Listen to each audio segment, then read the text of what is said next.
18, we're going to be looking at pages 34 through 39 in your books, so make sure you have your books out and ready to go. All right, we're graphing linear equations in two variables. A linear equation in x and y is one that can be written in the form ax plus by is equal to c. That should look a little familiar to you. Where a and b are both not zero.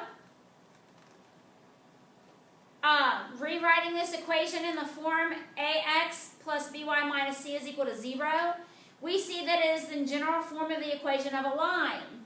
If b is equal to 0, the line is vertical. If a is equal to 0, the line is horizontal.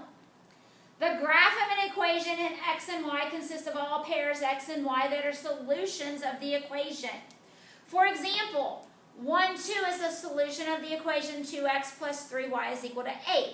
Because substituting x equals 1 and y equals 2 into the equation leads to a true statement of 8 is equal to 8. The pairs negative 2 and 4 and 2 and 4/3 are also solutions. Because the graph of a linear equation in x and y is a straight line, we need only to find two solutions and then connect them with a straight line to draw its graph. If a line is neither horizontal nor vertical, then two easy points to find are its x-intercept and the y-intercept. The x-intercept is the point x0 where the graph intersects the x-axis. Set y equal to 0 and solve for x to find the x-intercept. The coordinates of the y-intercepts are 0 and y. Set x equal to 0 and solve for y to find the y-intercept. All right. Now, how do I do this? Guys, if you've got a graphing calculator, it talks to you about how to use a graphing calculator. It computes this for you. If you're not lucky enough to have one of those, then, probably not going to be the easiest. All right, but let me show you what you're going to see. Let's say that I had 2x plus 3y is equal to 6. And I want to find the x-intercept. So if you remember, go back and it says set y equal to 0. So if I let y equal 0, then I can solve. So 2x plus 3 times 0 equals 6. So 2x plus 0 equals 6. Divide by 2, x is equal to 3. So I know the x-intercept is at 3, 0. All right? The y-intercept, I'm going to let x equal 0. So 2 times 0 plus 3y is equal to 6. 2 times 0 is 0, so 3y is equal to 6. Divide by 3, y is equal to 2. So I know that the y-intercept is 0, 2. So if you don't have a graphing calculator, you can still find the x and y intercepts for your problems. All right, parallel and perpendicular lines. Parallel lines and perpendicular lines are, first of all, parallel lines, they never intersect. Perpendicular lines form right angles. Make sure you know that. Look at the green box. Two non-vertical lines are parallel if and only if their slopes are equal. All right, so parallel have equal slopes. Two non-vertical lines are perpendicular if and only if their slopes, M1 and M2, are opposite reciprocals. Okay? So perpendicular have opposite reciprocal I just totally forgot. Slopes. Forgot how to spell reciprocal for a minute. All right. So, what does that mean? So if I have a slope of 2, then the other one has to be opposite. So this one's positive, this one has to be negative. Reciprocal means I flip, so it would be negative 1/2. All right, so that's how I know the slopes. All right, so finding an equation of a parallel line. Find an equation of a line through, all right, so here's parallel lines. Find an equation of a line through point 1, -2 that is parallel to the line L with the equation 3x minus 2y equals 1. Okay, so one line goes through this point. The other line has this equation. Let's use what we know. I can find my slope here. It says parallel lines have to have equal slopes. I've got a point. If I can find the slope, then I can do point-slope form to find the equation of this line. All right, so how do I find the slope of this? Guys, go back to what we did yesterday. Y is equal to mx plus b. If I can find what's attached to my x, then that's my slope. So let's do this. Let's subtract 3x. So I have negative 2y is equal to 1 minus 3x. Divide by negative 2. Y is equal to negative 1/2 plus 3/2 x. Okay? So I know my slope is 3/2. So if I wanted to be parallel, it has to have a slope of 3/2 because parallel lines have equal slopes. Now I can plug in. So y minus y1 is equal to n times x minus x1. Plug in what I know. Y minus a negative 2 is equal to 3/2 times x minus 1. Y plus 2 is equal to 3/2 x minus 3/2. Subtract your 2. So y is equal to 3/2 x.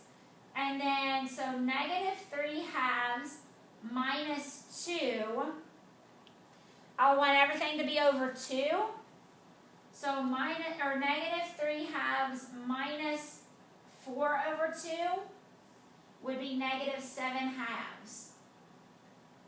So here's my equation of the line that's parallel to this line.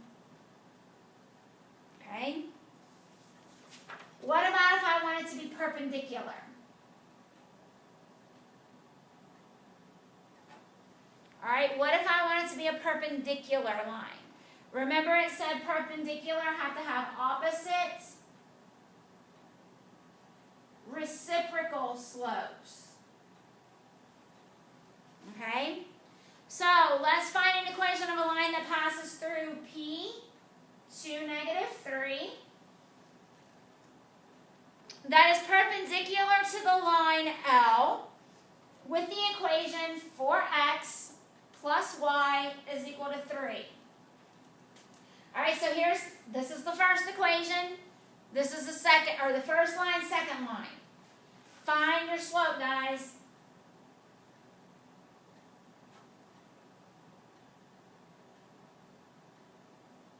Slope is negative 4 here.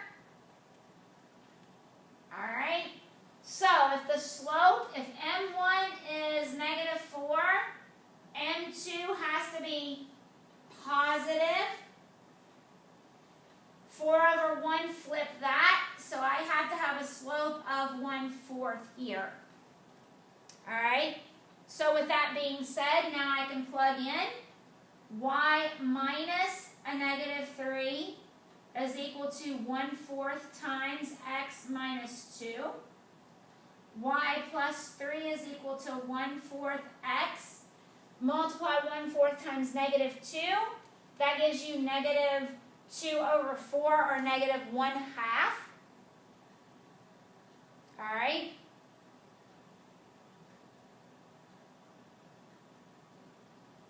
Subtract your 3. Y is equal to 1/4 x. Negative 1/2 minus 3. I want everything to be over 2.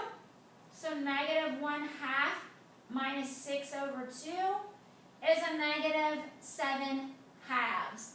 So this is the equation for the line that is perpendicular to this line. All right. Applying linear equations in two variables. Linear equations and their graphs occur frequently in applications. Algebraic solutions to these application problems often require finding an equation of a line and solving a linear equation in one variable. Grapher techniques complement algebraic ones. So in other words, using your graphing calculators would be nice. If we were in school, I would be giving you the graphing calculators that we have here, and they do a lot of stuff for us.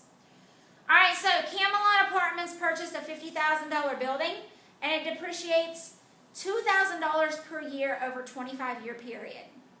Write a linear equation given the value y of the building in terms of the years x after the purchase, and in how many years will the value of the building be $24,500. All right, so it wants an equation. So in other words, now we're taking what we've learned and we're using it in real life situations. All right, so they purchased the building at $50,000. It depreciates $2,000 per year. So it wants us to write a linear equation giving the value y of the building in terms of the years x. So y is the value of the building, and x is the years after the purchase.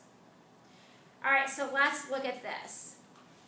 So y is equal to mx plus b.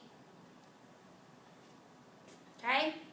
That's my linear equation formula. So we need to determine the value of m and b. All right? I kind of have an idea about y and x, but let's see what we know. Okay, so y, it says, is the value of the building. So the value of the building is $50,000. All right? And that's when x is equal to 0, because that's in 0 years. Okay? Because if you remember, it says it depreciates $2,000 per year. So after year 1, then it's only going to be worth $48,000. After year 2, it's going to be worth $46,000. So you see, it goes down. All right, but that gives me a little something here. So if y is equal to 50,000 in terms of 0, then what do I know about b? B has to be $50,000. All right? In other words, this gives me my y-intercept. When x is 0, it intercepts y at $50,000. All right, so write a linear equation giving the value of y in the building in terms of years x after the purchase. So after it's purchased, I now know that y, now remember this changes by $2,000 as I add a year to it. So now my building is worth $48,000 after 1 year, so that's my slope, all right, or m times 1, sorry. We're trying to find our slope. And then B is 50,000. I still don't know my slope yet. That's what I'm trying to figure out. All right, so 48,000, 1m plus 50,000. Guys, I would solve this just like a normal equation.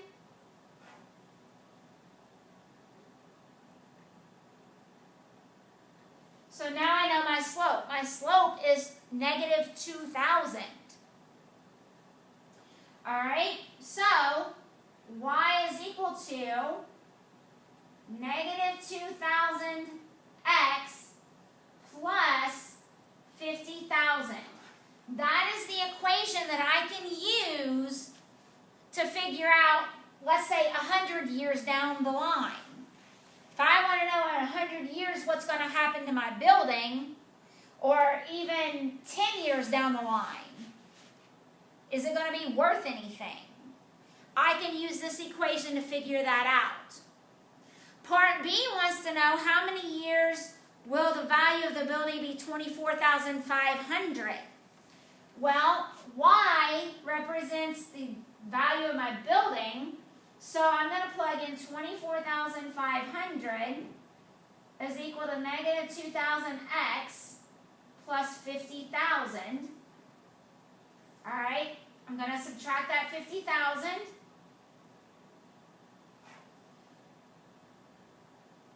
Whoops, I forgot a 0 there. So negative 2,000x is equal to negative 25,500 divided by negative 2,000. And I'm going to find out that x is equal to 12.75, or 12 years, 12 3/4 years. Okay? So after 12 3/4 years, your building is only going to be worth $24,500. Okay?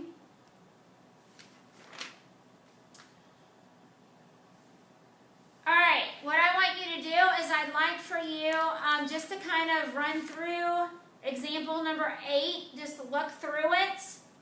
All right, we're not going to spend a whole lot of time on it. I'm kind of trying to keep our videos short. Example number 8 is very similar to what we just did, just kind of using the information that we've had. All right? Guys, remember, if you have trouble, reach out to me.